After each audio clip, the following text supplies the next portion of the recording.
Let me tell you all a story. 2 years ago, at around 4 am, I received a call from my best friend Arjun. I looked at the time. This couldn't be Arjun. It was too early for him to be calling. So when I picked up the phone, I understood I was right. It wasn't Arjun. It was his brother. He told me that Arjun had committed suicide that night. He hung himself in his bedroom and was now dead. Every year, multitudes of students just like Arjun in India end up committing suicide. In fact, India is responsible for around 18% of the total suicide rates in the country according to 2018 studies. So that's why today, I, Atharva Mutsaddi, currently 16 years of age, am going to be talking about the problem which is pushing these students to go ahead and commit suicide. And that problem is not knowing your worth.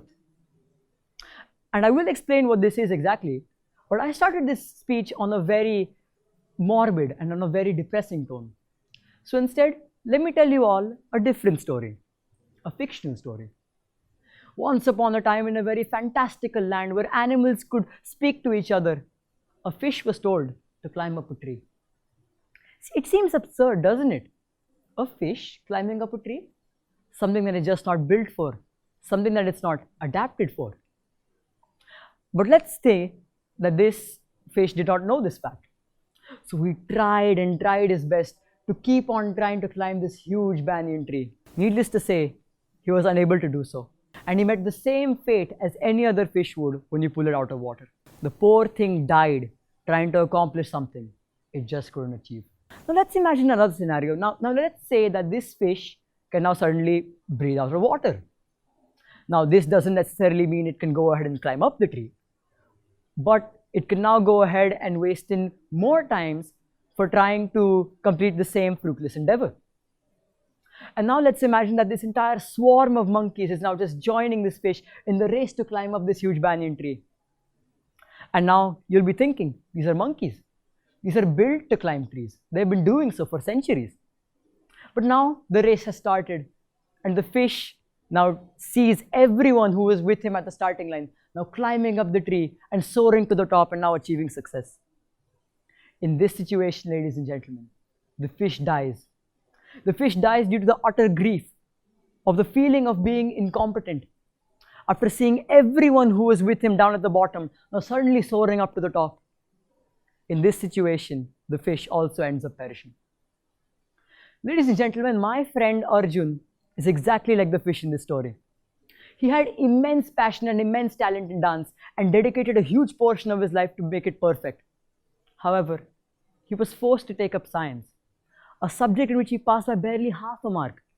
And despair spent in amounts and huge amounts of effort, money and time, all in this huge aimless aim to go ahead and fill this bottomless pit, this huge empty void that continued to keep on eating away at their confidence, their money, and the most saddening fact, their love for their son. However, this void was not able to eat away at their faith, that blind faith on the day that when Arjun becomes an engineer, that day will be worth it. Us din hamare achhe din aa jayenge. That belief could not be taken away by this void. However, my friend Arjun could not pass his 12th grade boards. He failed, and he was insulted left, right and center in his house by his family and his relatives alike. I should have never wasted 20 lakhs on a failed child like you, said his father. His mother called him worthless, talentless and hopeless, and he just couldn't take it anymore. Ladies and gentlemen, today I am here speaking for all of these people who are just like Arjun. Today I am speaking to those fish who are still yet to find their exceptional talent in swimming and are instead going ahead and pursuing activities which they just cannot accomplish. To them, I say, know your worth. And what that means is assessing your own assets and your drawbacks at the same time. And this can only come through intense self-introspection and being honest, brutally honest with yourself. And of course, always dreaming big, aiming to reach the horizon. If you feel that you have a passion and immense talent for drawing, or if you're an artist, aim to be the next Michelangelo. Or if you feel that you're an amazing, top-notch football player, then aim to be the next Cristiano Ronaldo. However, remember this. You will never, and I repeat, never become the next Aryabhatta just if you're forced to become one. If you are forced to become Michael Phelps, you might end up drowning swimming. But you will not ever become the next Michael Phelps. So that's why I say, be true to yourselves. And I make an appeal to all of those parents who have such children like Arjun, who have immense passion in something, and you're trying to consciously, subconsciously, or inadvertently trying to direct or redirect their choices in life. To these parents, I say, dream like your children.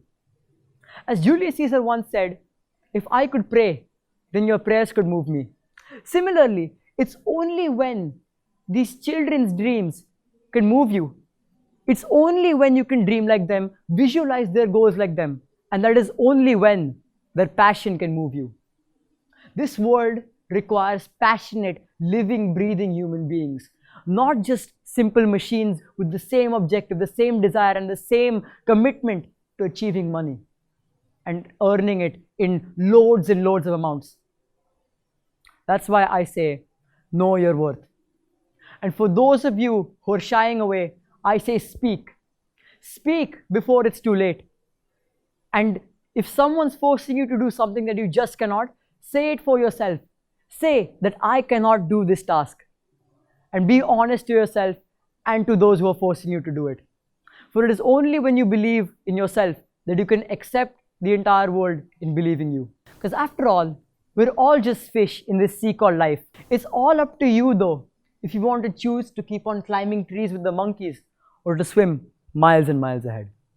If you guys liked my speech, then please go ahead and drop a like down below and share this with your friends, because this can really help them, especially the ones who need to hear this on time. I don't want anyone else to have a same Arjun like how I did and losing someone who is very close to them because of this. This has been Atharva Mutsaddi, and I hope you like my speech. Thank you.